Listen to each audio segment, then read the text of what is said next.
Happy Friday, everyone, and welcome to another episode of the RILN Opinion Plus. This is a space for our opinions where we talk about current events and questions that Latino community is curious about.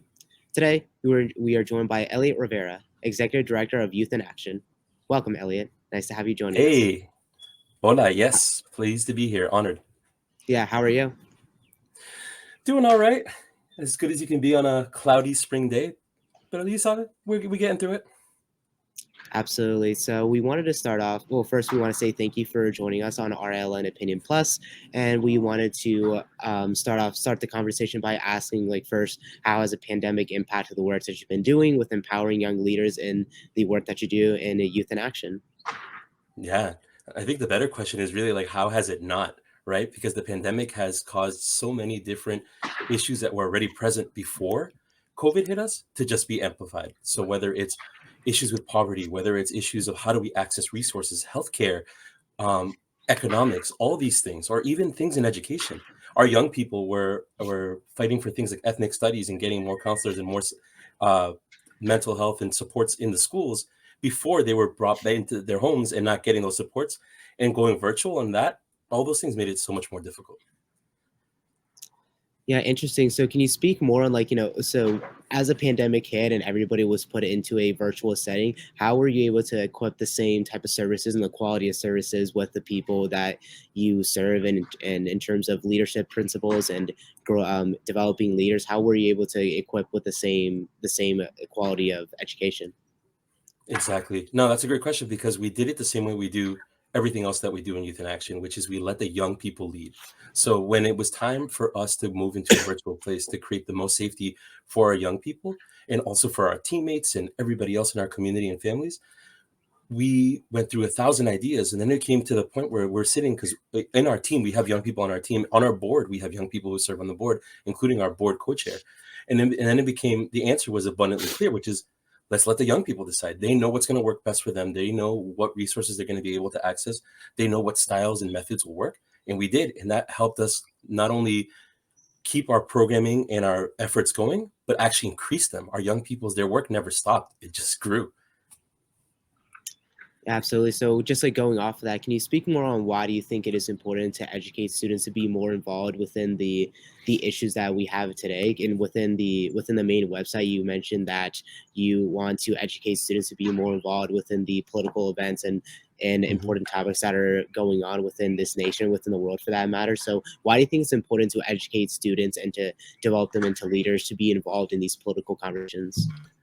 Yeah, no, that is extremely important because we often wait way too long to start that kind of education, if we ever start it at all, right? Things about civics, how do policies work and how do they influence us and each other?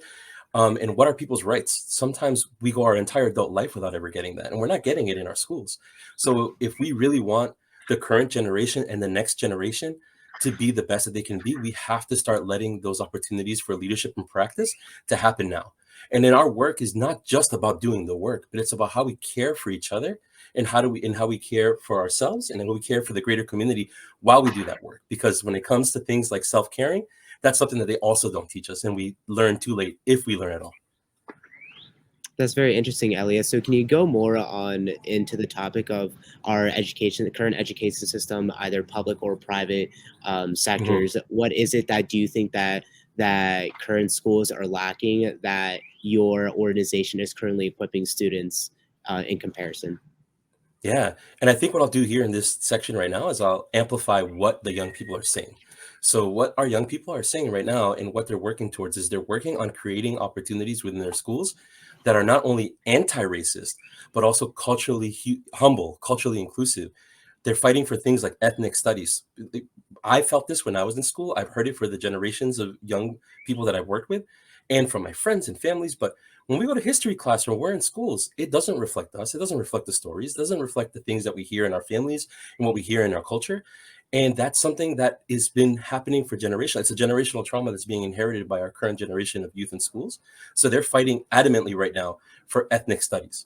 And they're doing that through different opportunities, different coalitions. One big coalition they're part of is called Our Schools PBD, where they're working with legal advocates and other educators and the teachers union and others youth organizations and clubs and leaders in the community to get a unified voice to fight for this specifically.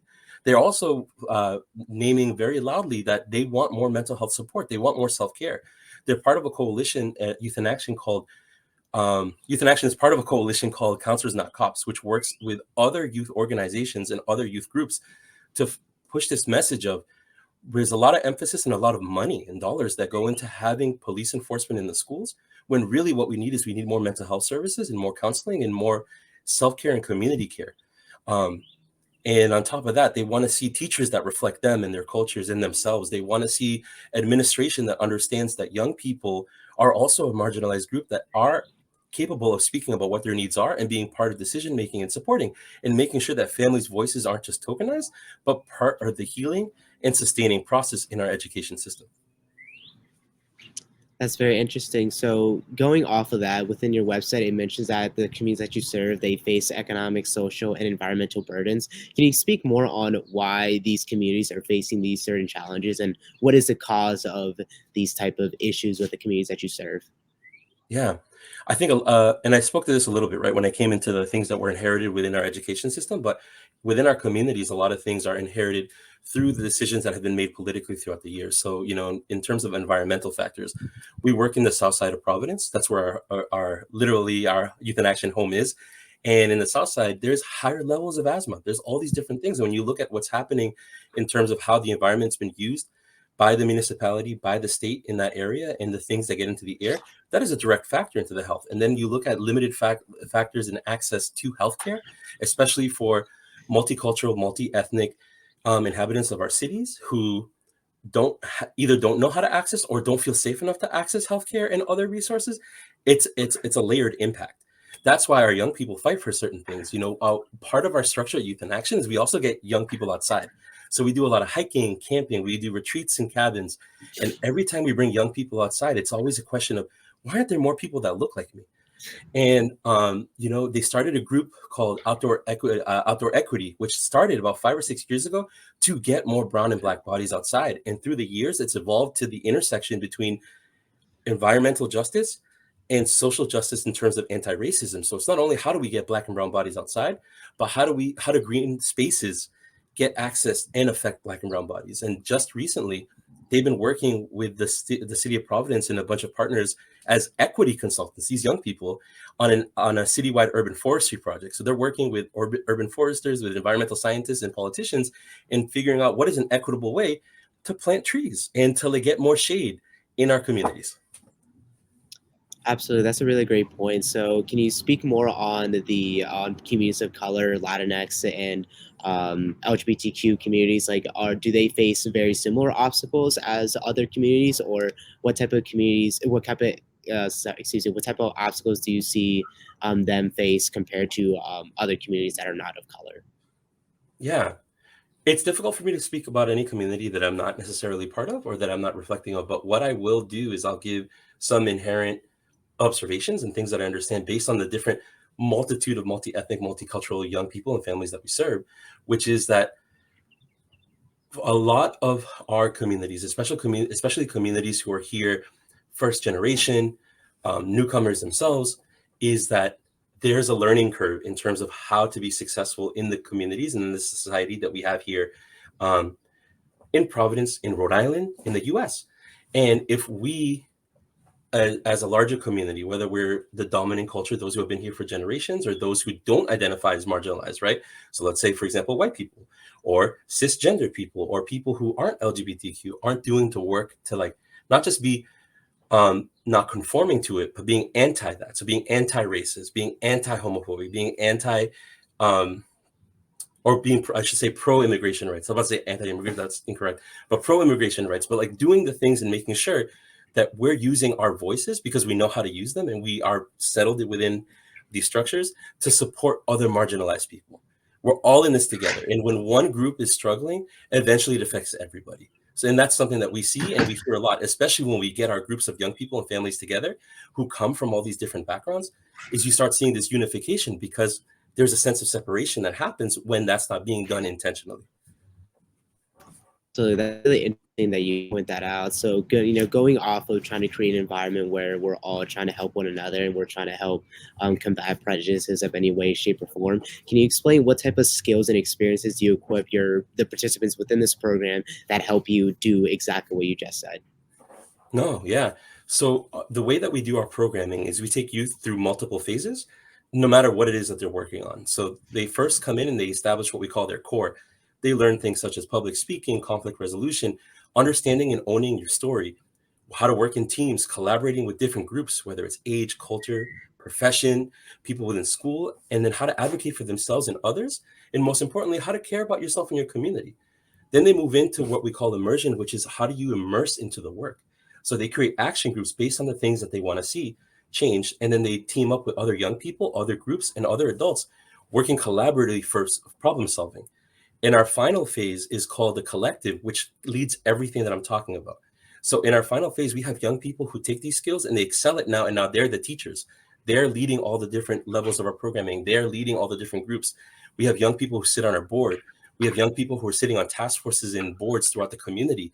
So for us, it's about teaching young people how to care about themselves and each other while they're learning the skill sets tailored for the way that they need it to be. And then after all that, putting into practice and us standing side by side with them, not in front of them. Because as adults in these spaces, we understand, yes, there's an inherent wisdom and experience that we have because we're older and we've been around and we have all this experience, but in no way does that say that we can determine what needs to happen in their stories. So for us, we see ourselves as mentors to provide the wisdom for these young people and support them, but not to do it for them. And then that's what makes Youth in Action very special. That is very, very interesting. And thank you so much for sharing that. So going off of that, can you explain what are the current issues that you are trying to address in the state of Rhode Island, and how are you trying to educate the people within your program to combat those issues? Yeah. So our young people are doing a lot. So I'll highlight a few things that are happening right now in Youth in Action that are kind of like the bigger projects that we have going on. So the first I already mentioned in outdoor equity, it's getting more brown and black youth and people outdoors and also doing the work to have that representation and decisions that happen and influence the outdoors in environmental justice, in anti-racism in the outdoors. We also have young people for almost half a decade have been working on ending domestic violence.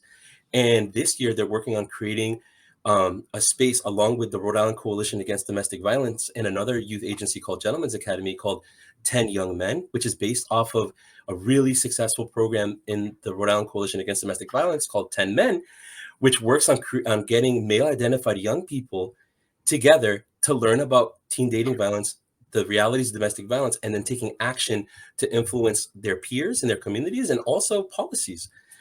We also, like I mentioned, we have youth fighting for different things within our schools, whether that's ethnic studies, getting more reflective and culturally responsive teaching and teachers, and also on their campaigns such as like Counselors Not Cops, and making sure that we have more mental health and support structures for our young people.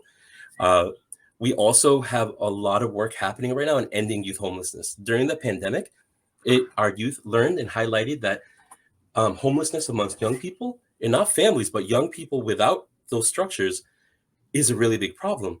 So they started an action group around that. And then that quickly grew into a group called the Youth Action Board to End Youth Homelessness.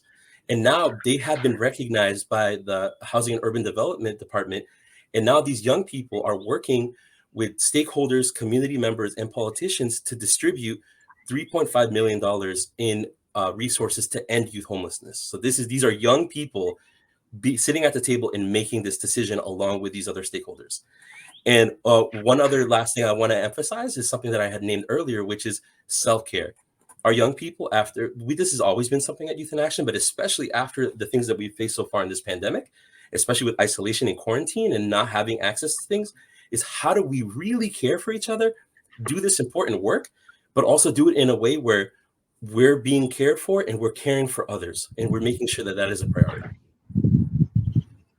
Thank you so much for that, Elliot, and thank you so much for being our guest on our RILN Opinion Plus. Awesome. Thanks for having me. And join us next time for another episode. For more information about our discussion today, check out our web store on rilatinonews.com. Follow us on Twitter at RILatinoNews. I'm Brian Zapata with RILN Opinion Plus, and we'll see you next time.